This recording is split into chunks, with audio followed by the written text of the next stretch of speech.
Hi, Vismai here from Bali. What I wanted to talk about today was just creating a rhythm in your life and how we create our rhythm.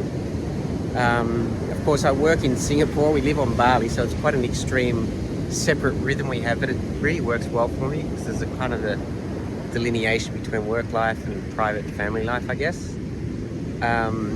But also we have a rhythm within our rhythms, and I really like rhythm. I find setting up some sort of predictable rhythm for ourselves just makes my career so much more sustainable. And you know, after 30 years of being a chiropractor, I'm still very much enjoying private practice actually. Of course, I guess I have a little bit less drive and desire and motivation, I think, now, but I've just sort of rested into a really poised part of my career. We've got a small boutique office in Singapore, one CA and myself, and anyway, so every day on Bali, we start the day with a coffee at our favourite coffee place, and then we just head to this beach.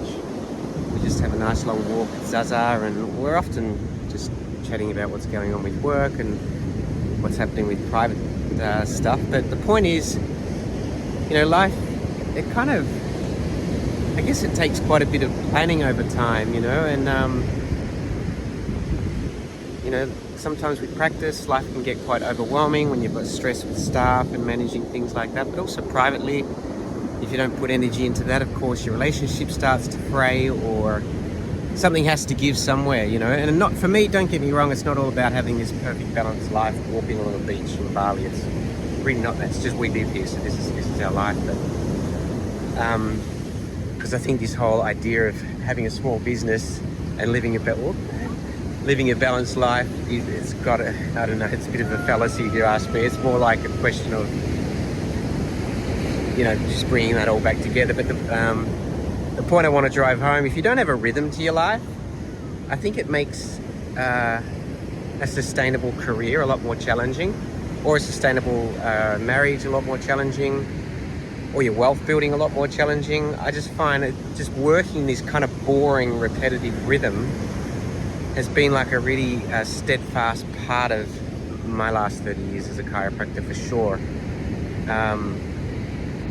And then I guess if you think about the big blocks that you want to build into your life, like your health, your wealth, your relationships, yeah, definitely just spending time together on these long walks. For us, that seems to be a really big backbone of our goal setting, our family planning, but also our health. You know, we're always cranking out at least 10 to 15,000 steps here a day on Bali. So yeah, rhythm. So if you're kind of living in this slightly overwhelmed section of life at the moment, which we've all been in, this won't be the last time that you go into that, just try and steer yourself back to some sort of rhythm. Set some big anchors. It's all a bit boring, but it's actually a really nice way to achieve long-term goals and achieve long-term balance, for want of a better word, or sustainability even is something I'd sort of throw in there. But yeah,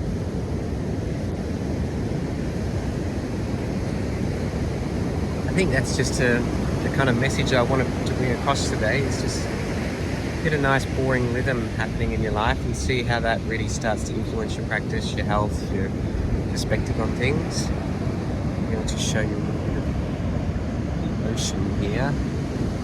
Actually, Bali's just so lovely. We've got so many friends coming to visit at the moment, which is really cool. There's Jyoti and Zaza.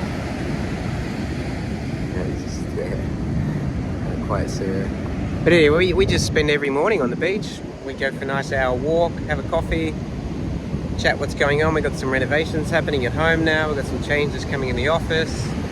We're heading off to Europe for a wedding soon, so we've got a locum coming. So we're talking about how to, you know, prepare for that, train for that.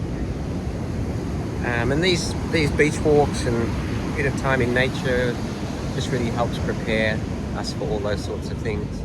So hopefully this has been helpful. The one big word I want you to take away from today, though, is certainly rhythm. And whether it's a walk on a beach in Bali, or a walk in the park with your dog, or just a walk around your neighborhood where you live in the city, just those little small things, but build a rhythm in, because that will really you know, take the time to build a rhythm. It takes quite a bit of time to build a rhythm. We've been doing this beach walk for years, but it's a really worthy exercise because it can serve as a great anchor for life planning and just keeping all those major building blocks of your life in touch. Okay, enjoy the rest of your day.